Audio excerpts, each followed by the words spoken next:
Right now, we're sitting in front of hip hop legend, icon, philosopher, businessman, and definitely when you talk about MCing, he is always in the top two. You know, notice I said top two is never the top three, never the top four, but a lot of times we talk about the greatest MC to bless the mic. You're either one or two. We're talking about the one and only Blastmaster KRS-One. First of all, man, it's good to sit down and chop it up with you. Indeed. Davey D, man, what is going on? Well, what's going on, man, is that you are crossing a threshold, which, you know, it's funny on the surface, but it's actually new ground for a lot of people.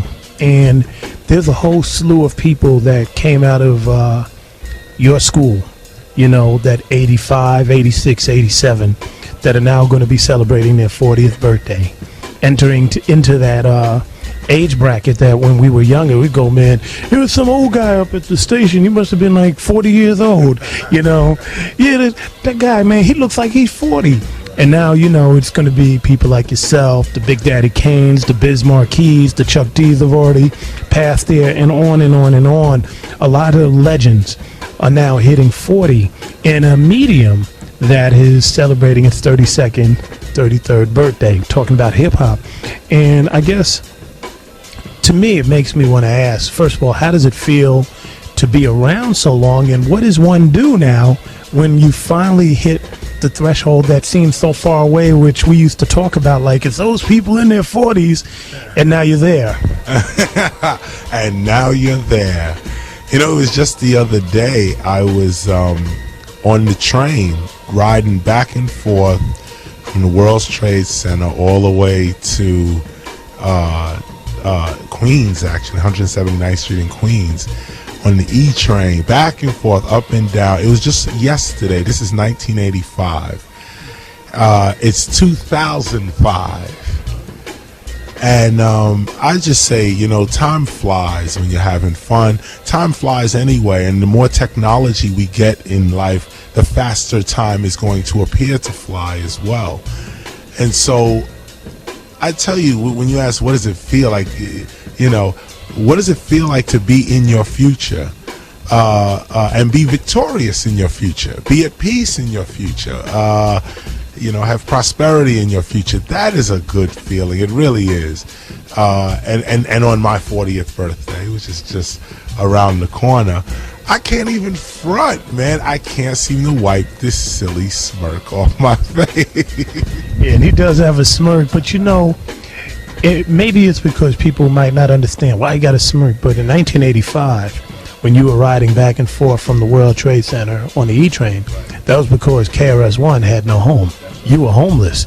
And so to really come from that point in time where, you know, you have no idea where you're going to go, to being where you're at, known around the world, I mean, I can only imagine what one feels, and whether you are unique in the sense that you actually have an appreciation for those accomplishments compared to other people who seem to have come from very hard times, get lots of accolades, lots of material things, and at the same time don't seem to have an appreciation.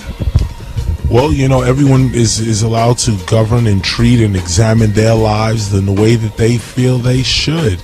I thank God for every breath that I breathe every day, and maybe that's because of my mother. Maybe it's because of the way I was raised.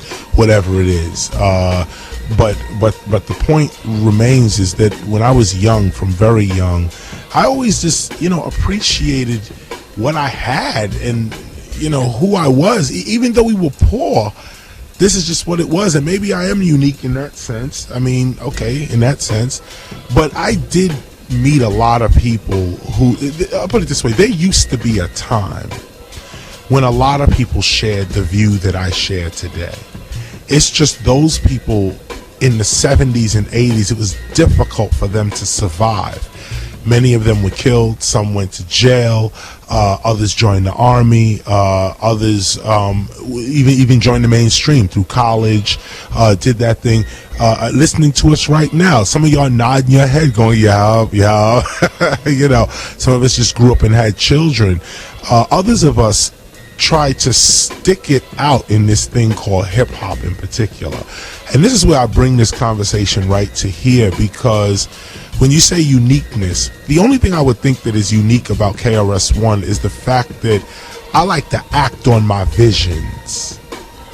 I don't see a lot of people, like with all the hip hop summits and the meetings and this. I was talking about this yesterday at the Temple meeting we had yesterday.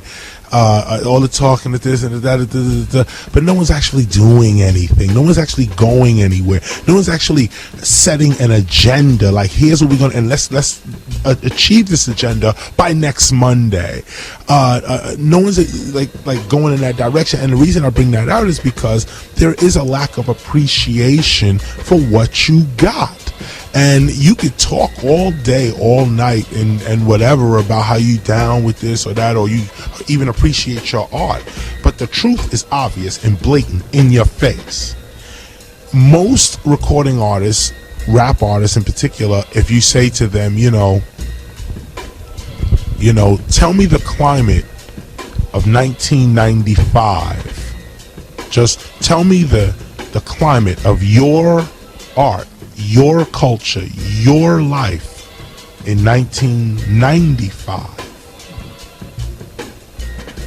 Cats could not remember anything. Like, do it now as an exercise. I run into that. We're talking with Blastmaster KRS-One if you're just tuning in. I do that a lot when I go to schools. Yeah. And I asked them, it don't even have to go to 95. Here's the experience. I've sat in a room with people in the industry, and I said, what has happened is that we as people have become disposable, and along with it our culture.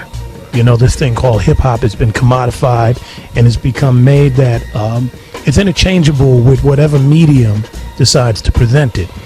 And as you said, as much as people could say that they're down, I said, let's do the experiment. All right, so last year, who were the greatest producers? Who were the go-to guys? And most people would say Kanye, Little John, okay? Who's the go-to guy in 2003? They go the Neptunes. 2002. Now, remember, these are industry people, people who work the records. They're all looking around. I go, was it Swiss Beats? Was it Dr. Dre? Did he put out Eminem's album? Better yet, let's forget producers. Who was the number one group in 2001, 2002? So what year did Nas battle Jay-Z? And you start to go back and forth, and people realize that all that stuff is a blur, and they don't even know it. And when you mention 95, that's 10 years ago. East-West Coast War at its full height. That's exactly, that is the appropriate answer. As a matter of fact, you would have scored high on your test at the Temple right there, because that's exactly what I was thinking. The tension was high in 1995, and that's an easy giveaway. That's why I say 1995. What was the climate of hip hop like? It was tension. We were entering uncharted territory and didn't know where we were. But the point is, the lack of appreciation is what I think is blatant and full center, but it also exposes the inner side of what so-called hip-hop culture is today. Holding you down and keeping you on point. Breakdown FM, the only station in the nation that's down by law. On all day play.